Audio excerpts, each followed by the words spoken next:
Hey guys, welcome to another NWOpening. And while I move the figures out of the ring from this massively overdue to be finished filming animation, I am reminded that we need to sort out our Faarooq. See? So here we go. Today's NWOpening on the Elite Legends 24 Faarooq wrestling action figure. This wasn't one that we got here over in the UK, but thankfully Philips Toys has got you covered. If you are also interested in one of these figures, you can buy it off eBay or their website for a little bit cheaper. And I picked this up a while back along with a replacement Iron Sheik for my figure fed. To be honest, I was overjoyed to have the option to get it. Because, like I said, this Faarooq that I already have, it sucks. Let's just be realistic. It's mostly literally this copy of the figure. The head isn't great. We gave it a pass at the time because it's all we had. But we've obviously had loads of Ron Simmonses since. The splits joints are the worst I've ever seen. This guy does not take 2 frames in an animation without spreading his legs. And of course we've got these single jointed elbows and everything as well. So basically we just want to upgrade this like we upgraded the rest of the Nation of Domination. Although quite frankly this Delo isn't that much of an improvement. Actually that's harsh. It's a huge improvement over the Delo we had. It's just still not very good. Anyway, of course this is the newer style of Legends wrestling figure with this kind of stylish redesigned box. I do really like this type of box.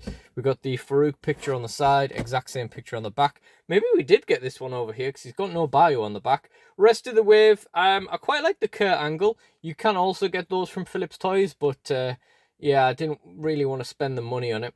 Jim Neidhart was not for me, and I didn't care about the Hogan either, but you know, a bit of a different wave. I love the little series marker with the yellow lines and the black.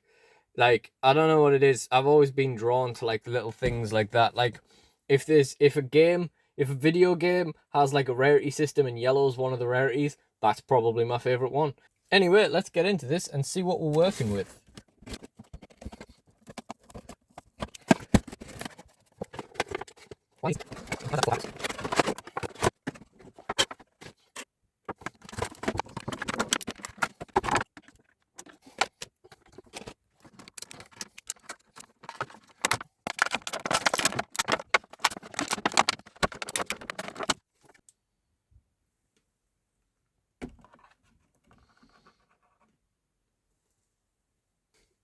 He looks like he's leaning so far over on that.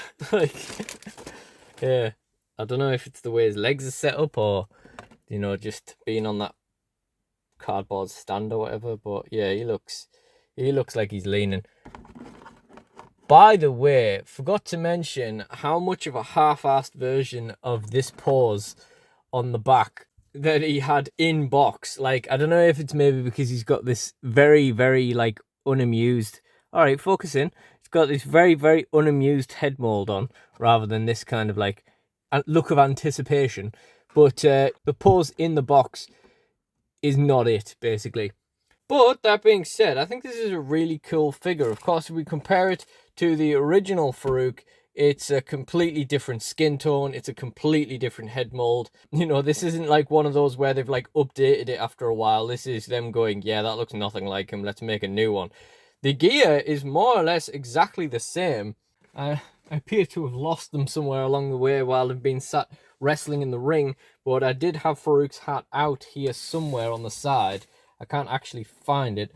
The head mold is a good likeness for Ron, and I think it shows the no-nonsense, take no prisoners attitude of this particular phase of the Faarooq character's life. I don't know if maybe that'll look a bit wooden in some of the animated stuff. Like, for example, the Delo's head looks so dumb sometimes while you're, like, animating stuff, particularly when he's supposed to be doing heelish stuff. But, yeah, the gear, of course, isn't bad. We've got a little bit of paint wear on the shoulder there. But the gear is fine. We've got the 2 bands around the arms as well. Nothing particularly interesting going on the lower legs. Then, of course, we've just got the band around the back.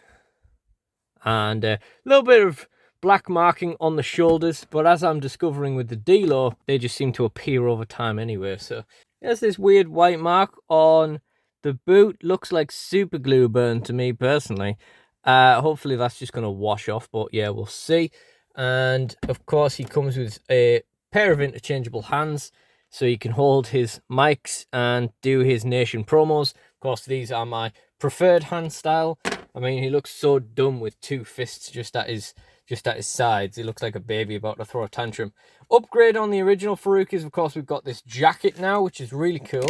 However, the original Faarooq did come with a belt, which if you throw all the way back to the unboxing of that, I didn't even realize like what it was. Like, I didn't know what it was. It also comes, of course... Oh, I've dropped it. Oh, where's that gone? So the item also comes with this mysterious black band, which I suppose you could use as a belt or a headband or tie his legs up or something. I didn't even realize the set came with it. It was just like a piece of fabric that was in the box, and I was like, right, okay, I guess that's like Faarooq's belt. But yeah, he did actually wear a belt now and then just round his waist. In fact, the belt around the jacket is removable, so you could actually just display him with that belt on if you wanted. The jacket is a nice sort of faux leather affair. You can see the netting on the inside. That's interesting. So we'll just stick that on him quick. So there he is with the jacket on. It's actually really nice, and it covers up those toddler fists as well. Yeah, it looks really, really cool. It's not the best. I mean, it could just be the way I've tied it, but it just puff out a little bit around. Could be the Velcro as well. It does puff out a bit around the collar, but it does a really good job of completing that Faarooq look. Yeah, it's certainly a really good accessory. That it looks really good on him. And then just because we're not going to store him in the jacket because of dyeing issues, and because of the fact we haven't actually checked his joints over, we're going to take that back off him. And just for fun, let's see what he looks like with the belt on. I think that's how he had it, like literally just the strands of fabric just sticking out in either direction. And then we'll take that off and we'll see what he looks like without his hat. Yeah, so that's the complete head. So they got the hairline really good as well. Like, I mean, even the hairline has been remolded because you can see it's like less wide on the original head. Like they kept nothing. They just redid the whole thing, which sometimes you gotta.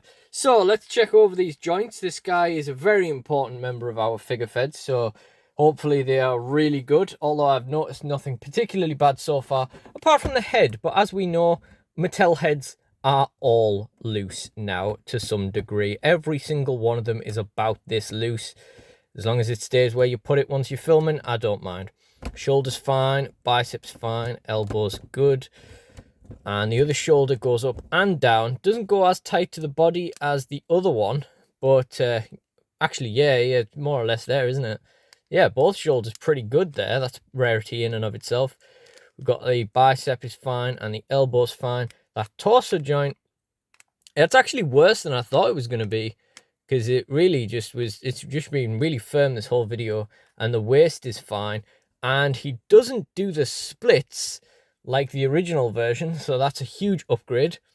And leg up, knee is fine, boot sole is fine, and the boot toe doesn't move, and knees maybe a little bit loose, but the boot is fine, and that toe does move. So that's a complicated one. Normally you get the both move or they don't move, not one of each. So that's an interesting, that's a statement Faarooq's made there. So yeah, we'll pop his hat back on. Let's do a review. So in summary, I think this figure is really, really cool, to be honest with you. I think the jacket is a really nice addition to it as well, because obviously we could have just got this figure with the spare pair of hands, maybe with the belt, maybe without the belt. So it's a nice little addition with, you know, what we could expect from Mattel, what Mattel could easily give us. The hat's a nice upgrade on the whole figure's a nice upgrade on the original. Let's just be completely realistic. So glad to be done with those splitting legs. It's always nice to have the double jointed elbows. The head mold is really good. I think this is a really good figure. As a Ron Simmons enthusiast who owns most of Ron Simmons' figures, I think this is a really good action figure. And I'm pretty happy with it. I'm glad the joints are in really good nick. We've seen a couple of stinkers recently, and it's nice to see that this one has turned up when it really mattered. So I look forward to this being my main Faarooq in the figure fed, to be honest, because he is a big player, and it is pretty important that we have a good copy of him. So speaking of which, I like to talk about what the figure is going to be doing in my figure fed. So Faarooq is leading the nation, of course, and I honestly wish I was kind of done with the nation storyline, just because it's taking up so many roster slots of people that I would be using probably anyway, because, you know, between my Charles Wright collection and my Ron Simmons collection, there seems to be plans for all of their gimmicks in my figure feds, or, you know, potential turn-ups and stuff like that. So I don't really know. So that's not really going to change much. But yeah, I'm kind of like, the more I'm not actually exploring it and developing it, I have no end game plan for the nation storyline or anything. It's literally just, you know, sort of made up as I go along. So as I sort of progress, I'm starting to feel like I'm kind of like not that interested, but they are kind of important now. So obviously we're holding the tag titles with D'Lo. I'm probably going to freebird the tag titles onto Kama. Now we have a proper copy of Kama. Ron Simmons is always going to be important in the Fed in some way. And to be honest, once the nation's written out, it probably wouldn't be the last time that they would be in DSW. They'd probably turn up again, like a reunion type thing anyway. I mean, that's what this is really anyway. So, yeah. Basically, he's a very important part of my figure Fed. And I'm very glad he's in really good nick. And he will continue to be an important part of my figure fed in some form or another, until I finally just give up and accept that I never filmed the damn thing. But that is everything for this video. So if you did enjoy it, please do like, comment, and subscribe. Check out the NWOpenings playlist in the end screen for more. And I really do appreciate you guys joining me. Thank you all for watching, and goodbye.